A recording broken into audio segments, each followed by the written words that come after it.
الرحمن الرحيم. الحمد لله والصلاة والسلام على رسول الله. أهلا بكم ومرحبا مع الإسلام ببساطة. هذا البرنامج باسمه الغريب هذا له قصة.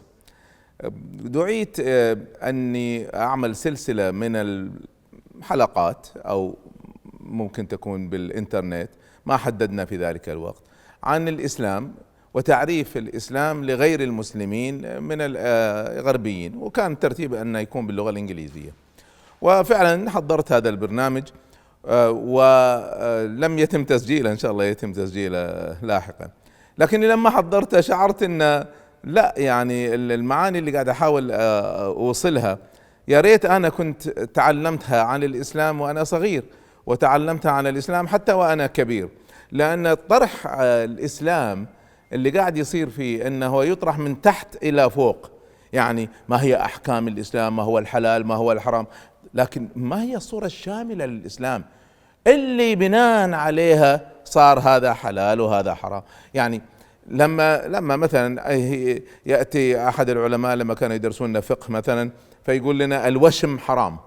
طيب الوشم حرام، ليش حرام؟ ما يجاوبنا ليش حرام. فهذه المسألة لها هدف، وكل احكام الاسلام احفظوها جيدا، كل الاحكام وراها اهداف، بل اكثر من ذلك هناك اهداف عامة شاملة يريدها الاسلام، ليس فقط من المسلمين، حتى من غير المسلمين.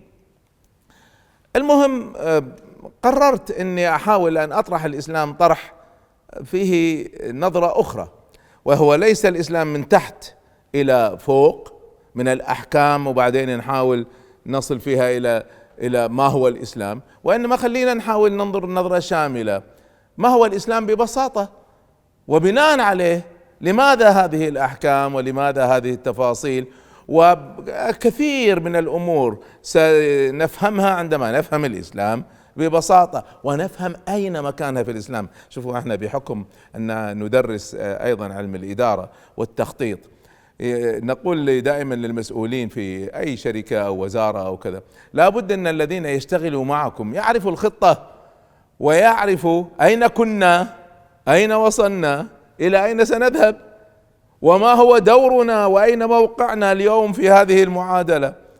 كثير من المسلمين اليوم ما يعرف ما هو الإسلام بصورة الشاملة، يعرف أحكام مفرقة ولا يعرف الصورة الشاملة لها. بل حتى القرآن الكريم، يعني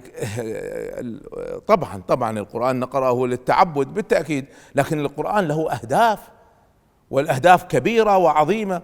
لكن لما كثير من الناس يقرأوا القرآن الكريم نمر على آيات لها علاقة بالعقيدة، وبعدين فجأة ننتقل لقصص الأنبياء، بعدين فجأة ننتقل إلى حكم فقهي، بعدين فجأة نرجع إلى السيرة النبوية ولا عالم الغيب ولا الجن هل هناك شيء يربط هذا؟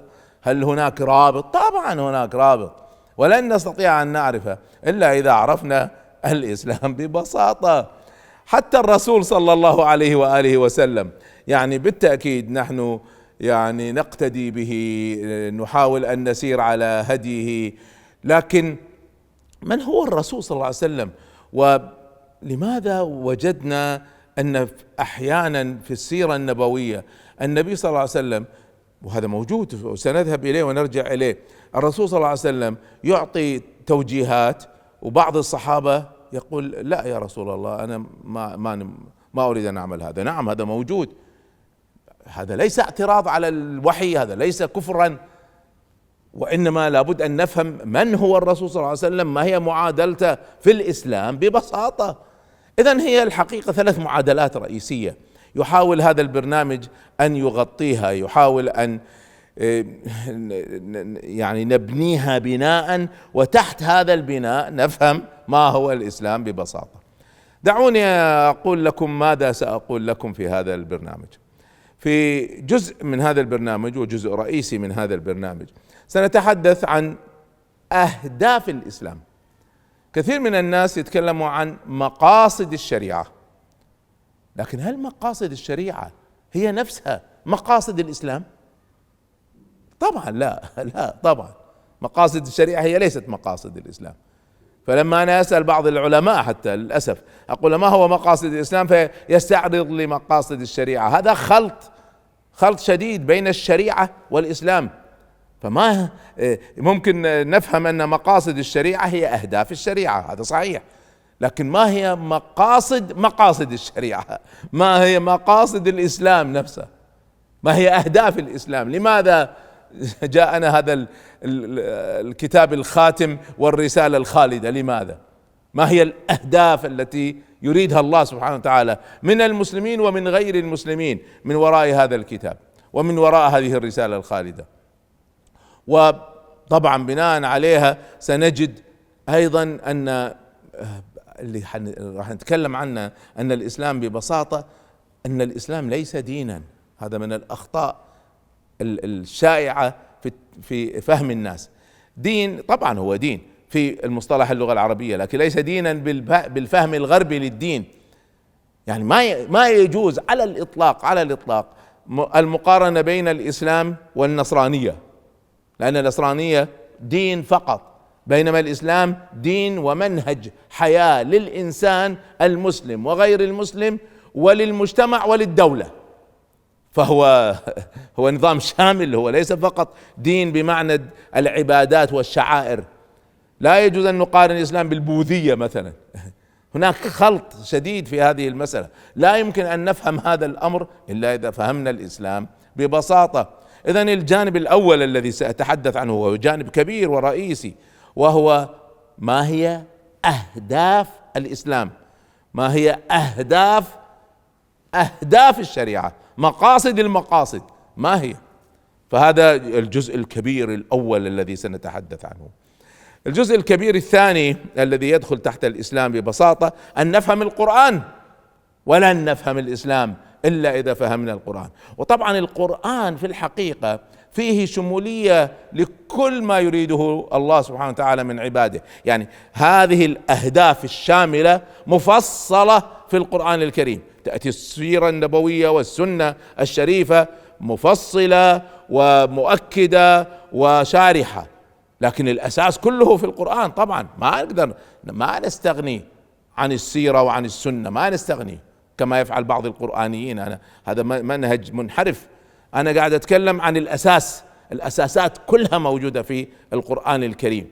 فإذا لابد أن نفهم أهداف الإسلام، وسنرى انعكاس هذه الأهداف على القرآن، ونفهم ما هو القرآن. ودعوني أتكلم هنا كلمتين على مسألة القرآن. القرآن الكريم كتاب، والكتب في العالم تقسم 3 أنواع. كل الكتب اللي في الدنيا هذه تقسم 3 أصناف فقط: إما كتب أطفال، أو روايات وقصص، أو كتب معرفة نو هاو. كل الدنيا مقسمة هذا. طيب القرآن الكريم من أي صنف؟ الناس حتحتار في هذا التقسيم العالمي، الناس ستحتار. نحطه مع القصص، طبعا ثلث القرآن قصص. نحطه مع كتب المعرفة، طبعا هو يعطينا معالم ومعارف في القضاء وفي السياسة والاقتصاد والعلاقات الاجتماعية، كتاب معرفة. وهل هو يناسب الأطفال؟ طبعا حتى الأطفال يستطيعوا أن يحفظوه ويفهموا أجزاء كثيرة منه. إذا ما هو هذا الكتاب؟ هذا الذي سنشرحه عندما نصل إلى هذا الباب الرئيسي. ما هو موضوع هذا القرآن؟ وأي كتاب غير كتب القصص، كتب المعرفة إذا هو أقرب إلى كتب المعرفة. الآن إذا جينا لكتب المعرفة، كل كتاب من كتب المعرفة سنجد له أبواب وفصول وفروع. طيب ما هي أبواب القرآن؟ وما هي فصول هذا الكتاب؟ هل هو مصنف أصلا؟ هل التقسيم بالسور هو نفسه الأبواب والفصول؟ جواب لا طبعا. إذا ما هي الأبواب والفصول في القرآن الكريم؟ وإذا بقي عندنا وقت إن شاء الله أيضا سنفصل في حديث عن النبي صلى الله عليه وسلم. من هو؟ هو ليس فقط نبي، هذا احنا نسميها أدوار الرسول صلى الله عليه وسلم. أدواره، له أدوار مختلفة، هو لا يمارس دورا واحدا. وإذا لم نفهم هذه الأدوار لم نفهم لا السيرة ولا السنة ولا الاقتداء بالرسول صلى الله عليه وسلم، ما يمكن نفهمها إلا إذا فهمنا أدوار الرسول صلى الله عليه وسلم، وهي مختلفة، وفي أدوار يجب أن نلتزم بها، وفي أدوار لا يجب أن نلتزم بها. نعم، هذه كلها مؤصلة علميا وشرعيا.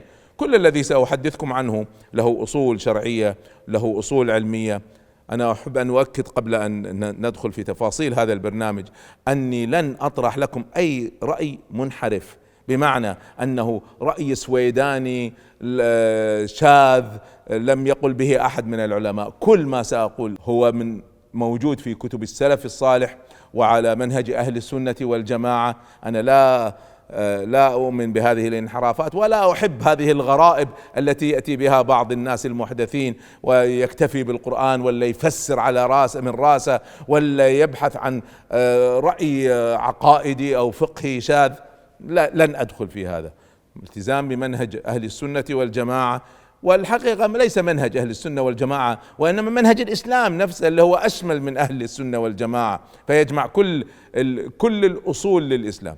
هذا هو برنامج الإسلام ببساطة. أسأل الله سبحانه وتعالى أن يوفقنا لأن نشرح الإسلام ببساطة، ويكون إن شاء الله برنامجا ميسرا لنترجمه، ويكون أسلوب جديد في عرض الإسلام لغير المسلمين وأيضا للمسلمين. بارك الله فيكم، نراكم في حلقة قادمة. السلام عليكم ورحمة الله.